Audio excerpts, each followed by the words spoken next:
Hello everybody, this is Brian Essex here from How to Automotive.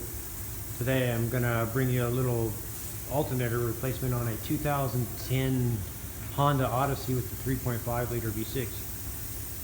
We're going to start by, if you're in a shop, rack it up. If you're at home, you'll jack up release the right side and remove the right front wheel. And then after you get the right front wheel off, we're going to remove the inner splash shield that's in here, and I'll show you that. So we're going to start by removing the inner splash shield here, and you're going to need some pliers like this here, or a flathead screwdriver will pop in here and pop the clips out here, and there's one under here and right here. So there's one here, vertical, and two right here. So after getting, it's actually four clips, there's one below here too, one here, here, here. Anyways, to get those off, and what I did was I took a bungee cord and I hooked it in there and just pulled it out of the way, the splash shield out of the way. The reason why we're doing that is we're trying to get to the tensioner for the drive belt. Okay, with a 19mm socket and a ratchet and a brake bar I use. On the brake bar you pry it down and you compress this little shock here, and that releases the tension on the belt, and you can slip the belt off like so. So there is our alternator right up in there. So I'm going to slip the belt off the alternator. That's what we're trying to get to. Now we're going to lower it down and disconnect the battery cable. Okay, before you disconnect the cable, what you want to do is write down the radio stations, or also check and see if this has a code you can see in the glove box in the owner's manual. Some radios, when you disconnect the battery, it loses power. It goes into anti-theft mode, and it won't turn back on until you enter a code in the radio. Take a 10mm and disconnect your battery cable, your negative battery cable, set it aside. After that, we're going to remove the top engine cover with a flat blade screwdriver, and you'll turn these little screw tabs like a quarter turn to the left, and then it should pop off. Okay, we need to remove the this cover that covers up the radiator right here. So you just pop these clips out again like this, lift them up like so, and then pry them out. You can use your flat blade screwdriver and some side cutters or something, or I have these little pliers that actually grab them and pull them. So I'm going to remove that, and you're going to remove it out from the grill. So you want to, you got to clear these little, so pull them out toward you, and then it comes out. And you got to clear the latch and set that aside. And the reason why we're going to do that is we're going to remove the bolts here from the radiator, and we're going to lean the radiator back a little bit, and that'll give us enough clearance to actually pull the alternator out of the car. Okay, the next step is to get this wiring harness off, so it connects to the alternator. So you flip this little rubber boot back, and then there'll be the 12mm bolt here. And you take that off. You'll take this 10mm here off, and then I don't know if you can see it with my hand, right here is a little squeeze tab. You'll squeeze it and disconnect the wiring from the alternator. Okay, after getting the alternator unplugged, there's a little bit of wire right next to it that actually goes down to the AC compressor. If you unplug that too, you can actually flip this whole wiring harness out of your way. So the easiest way to do that is either do it from underneath. So I'm going to lift it back up and unplug that. If you're at home, you just have to crawl under and do it. So I was able to reach up and with my hand like so from underneath and unplug the wiring for the AC compressor, which is this round looking one here, the compressor here.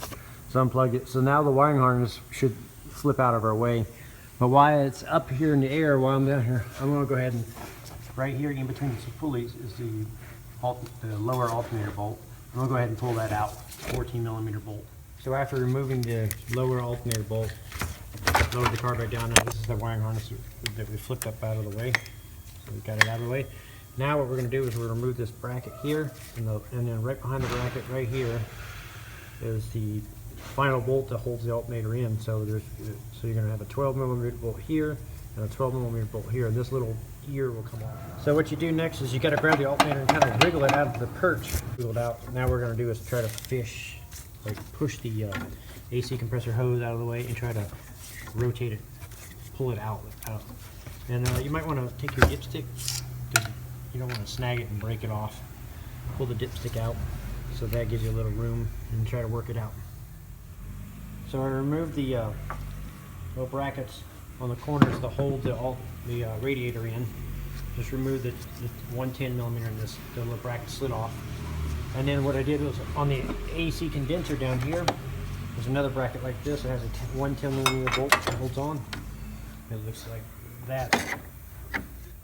Looks like this, but it's on this side. So on the passenger side, you'll remove that bracket, set that aside, and what that does is that gives you, now you can pull the radiator back pretty far, and what that does is it gives you a lot more clearance down here. If you can see, the radiator comes back and it gives you a lot more clearance to maneuver the alternator out.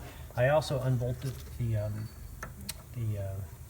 AC manifold hose here, and the reason why I do that is because you're gonna maneuver these things around, and what I'm trying to do is reduce stress. I don't want to bend or kink or anything or cause any problems with the AC line.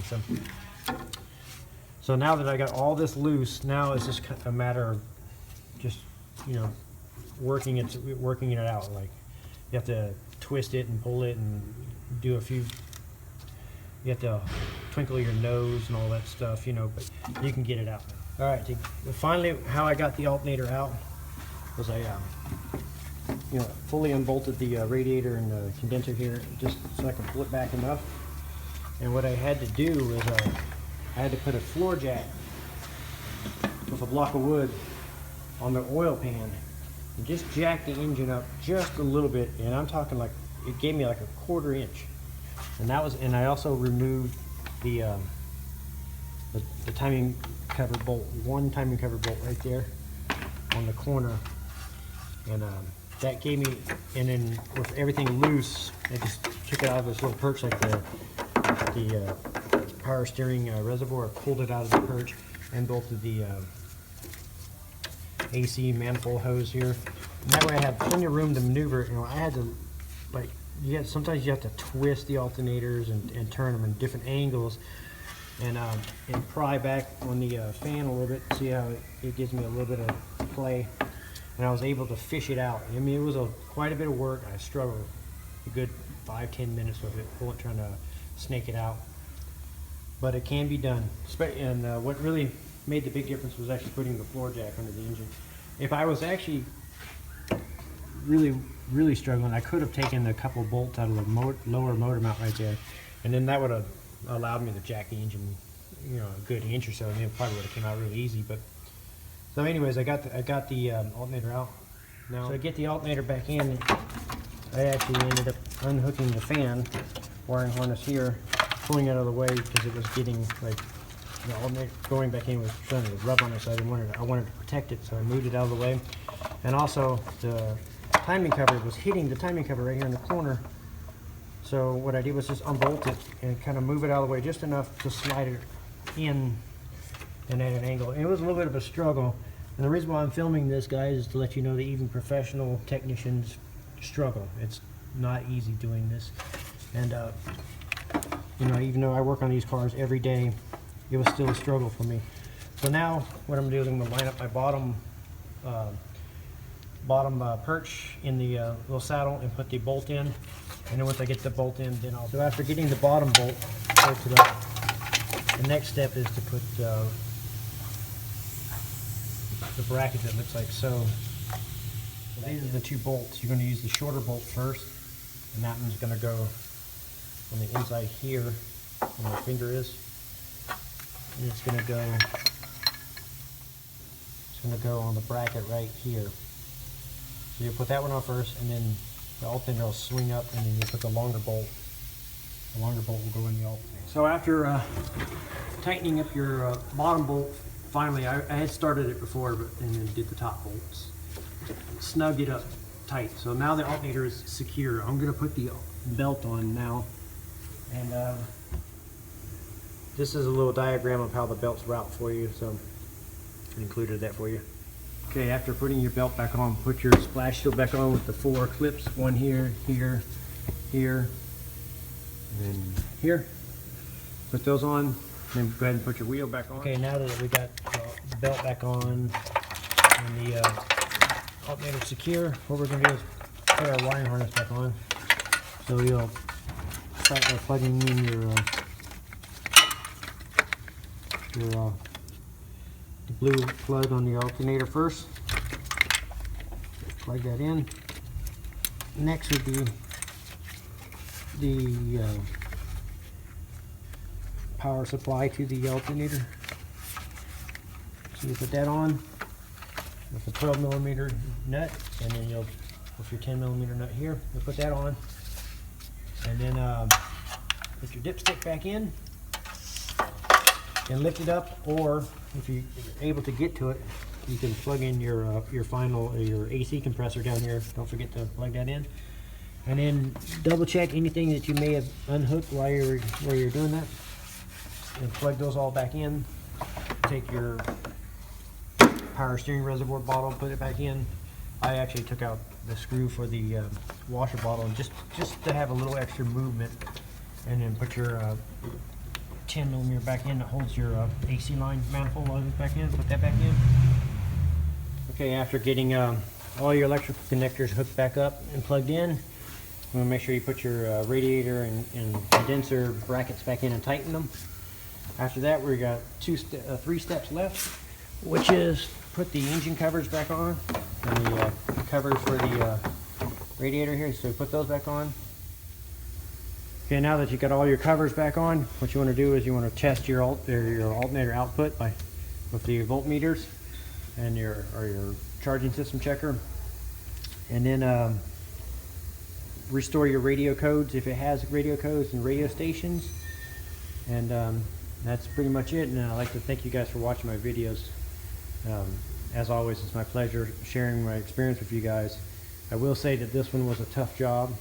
I think the book was a little underrated with the pay scale. It said like an hour and a half. I think should have been more like a 2.5 hour job, but it was a little bit of a butt kicker. Even professionals get their butt kicked every now and then, and this one was a little bit of a challenge for me.